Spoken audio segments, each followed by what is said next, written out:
अस्सलाम वालेकुम दोस्तों, मैं हूं इशफाक अहमद और आप देख रहे हैं इशफाक टीवी। दोस्तों, मैं आज बात करूंगा सिंध के उस इलाके की जहां पर बर्फ़ पड़ती है। जी बिल्कुल, यहां पर गर्मियों में भी बहुत ठंड होती है।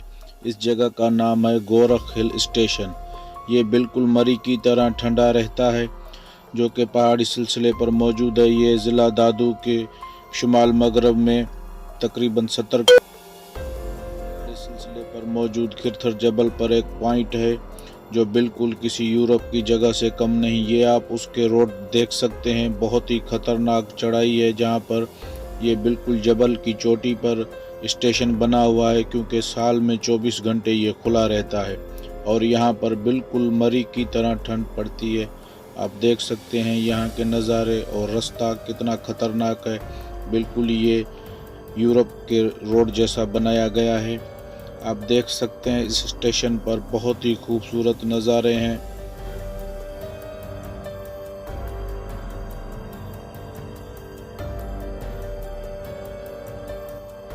ये हिल स्टेशन सतह समंदर से 5600 मीटर बुलंद है। दादू से 70 किलोमीटर और कराची से 445 किलोमीटर की दूरी पर है। ये सिंध और बलूचिस्तान की बॉर्डर मिलाता है। सिंध की तरफ से दादू और बलूचिस्तान के इलाके खोजदार की तरफ जाता है। हिल स्टेशन की 2400 एकड़ पर फैला हुआ है और यहाँ हवा की रफ्तार 8 से 10 किलोमीटर फी घंटा चलती है और उमूमी तौर पर 2.5 किलोमीटर फी घंटा की रफ्तार से हवा यहाँ पर चलती है।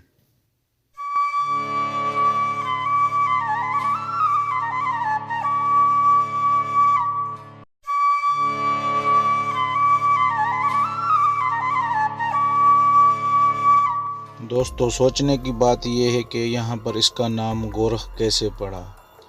बहुत सी रवायात हैं। मकामी लोगों का कहना है कि इस पहाड़ी सिलसिले में एक हिंदू बुजुर्ग रहता था जिसका नाम गोरखनाथ था। वो कई बरस इस पहाड़ी सिलसिले पर रहता था, तो उस वजह से इसकी पहाड़ी का नाम गोरख पड़ गया और इसको बाद में गोरख हिल स्टेशन बनाया गया। आप देख सकते हैं ये किसी यूरोप के नज़ारे से कम नहीं।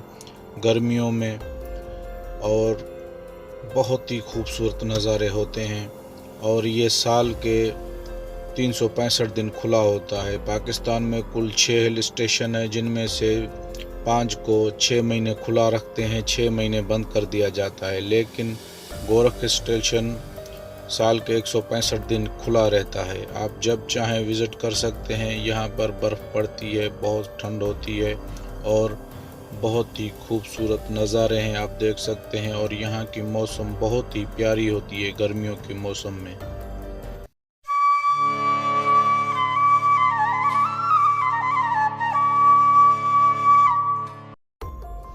असल में हमारी हिल स्टेशन पॉइंटों को गवर्नमेंट की इतनी सहूलत फराहम नहीं होती, क्योंकि इनको बाहर मुल्क यूरोप में घूमने का मज़ा है। लेकिन यहाँ पर यूरोप से भी ज़्यादा मज़ा है, क्योंकि जो लोग अपनी वतन अपनी मिट्टी से मोहब्बत करते हैं उनको पता होता है अपनी मोहब्बत और अपने वतन का।